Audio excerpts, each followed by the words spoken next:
According to Genesis, the universe was created in 6 days.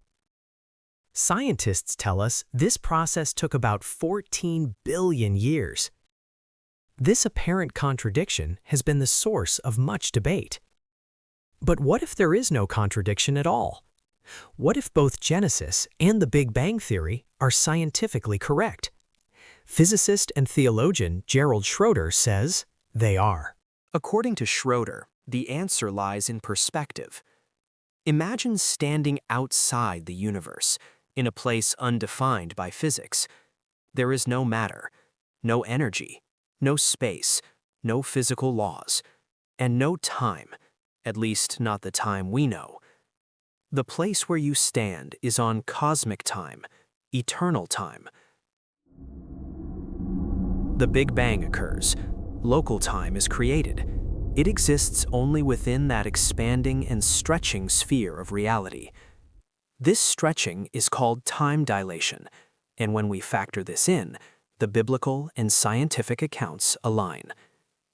The differential between cosmic and local time is 9 billion years per day when we start, but that will decrease as the expansion slows. With this new perspective, let us walk through the 6 days of creation in cosmic time. Day 1. Then God said, "Let there be light." And there was light. Your first day in cosmic time covers about 9 billion years of local time. From nothingness, a tiny point appears, expanding into a vast sphere of space. At first, the universe is dark. It is too dense for light to move freely.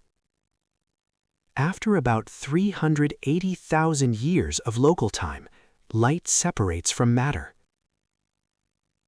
Photons begin moving through space, creating the cosmic microwave background, the oldest light we can still observe.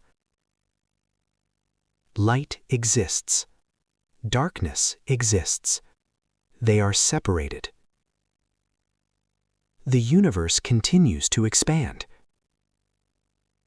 Space itself stretches, carrying light outward in every direction. What began as a point becomes an unfolding cosmos. Day 2.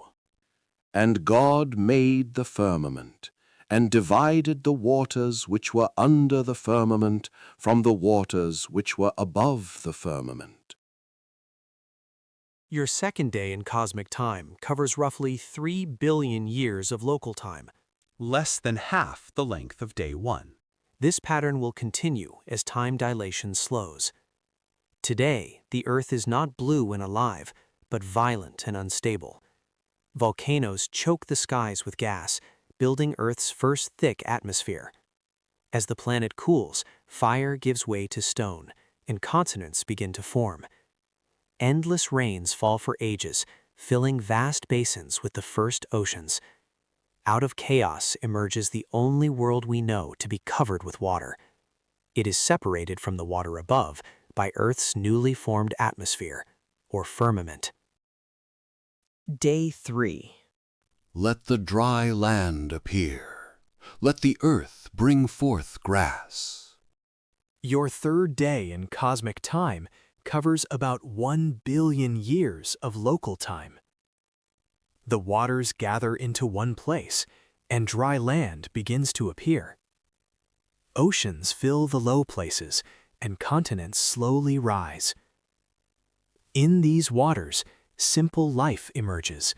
Microscopic organisms capture sunlight, and the atmosphere begins to change. Oxygen gradually fills the sky. The earth brings forth grass, plants that yield seeds, and fruit trees that bear fruit according to their kind. The earth becomes a living, fruitful world, ready to sustain more complex life. Day 4. Then God made 2 great lights, the greater light to rule the day, and the lesser light to rule the night. Your fourth day in cosmic time spans just a few 100 million years of local time. With the expansion of the universe continuing to slow, the time dilation effect has decreased by 85%. The atmosphere continues to change. Thick gases thin. Light travels farther. From the surface of the Earth, clouds drift above. For the first time, the sky has depth. The sun becomes visible, not newly created, but newly seen. A steady source of light and warmth. The moon appears in the sky, a companion to the night, marking the passage of time. Light now moves across the land. Shadows form. Days and nights take shape. Time becomes visible. Day 5. Let the waters abound with an abundance of living creatures, and let birds fly above the earth. Your fifth day in cosmic time spans about 100 million years of local time. This is going to be a busy day. While simple life forms have been thriving in the water, plant life on land has been quietly producing oxygen. A tipping point is reached. Larger body sizes become favored. In this brief moment of geological time, life diversifies rapidly. This is the Cambrian explosion. New body plans appear.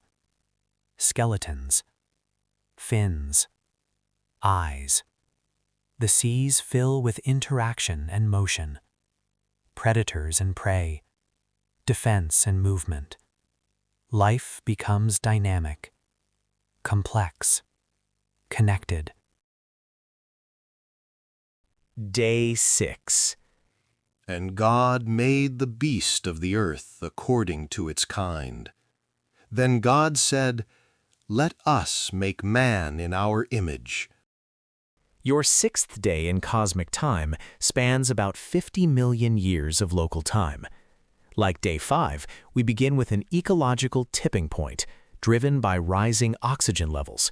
For 100 million years, marine and plant life have diversified and spread, establishing ecosystems ready to support land animals. Things begin to happen rapidly. Life moves onto land, adapting, adjusting, thriving in adversity, getting better, culminating in God's ultimate creation, man. Intelligent, self-aware, social. The work of creation is complete. History begins.